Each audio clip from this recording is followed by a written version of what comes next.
My name is Yannick-robin Eike. I have a couple of varying disabilities.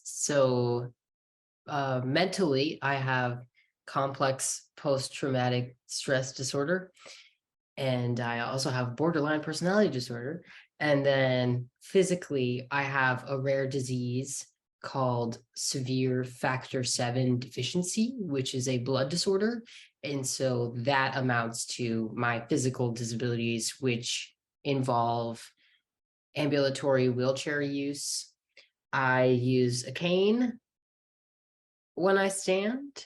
I also am hard of hearing. My left ear is out of work, out of commission, and I bleed a lot everywhere all of the time.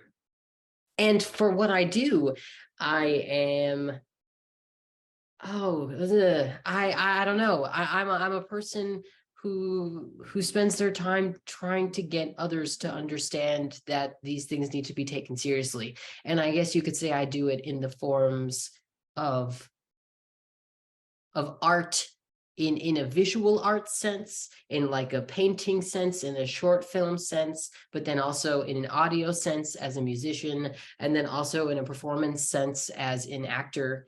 And so I get around town and I also write things. It's a lot.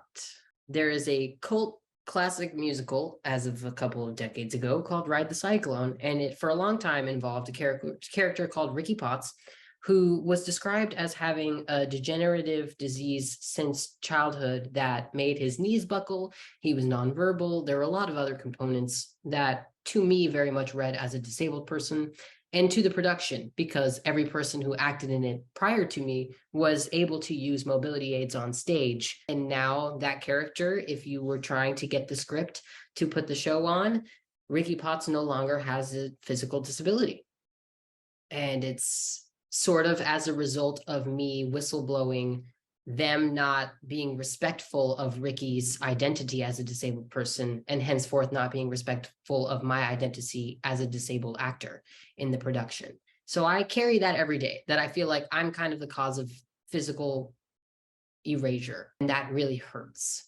Interesting representation of PTSD. For me as a military kid, I honestly just think a lot about the classic war veteran version of PTSD, which you can see like in All Quiet on the Western Front. I believe American Sniper was popular when it came out as well with Bradley Cooper. And I didn't want to look at it because I was like, how are we glorifying the experience of PTSD? It's very weird to me. Also, in society, we have normalized the use of, oh my God, I'm so triggered right now, as a phrase.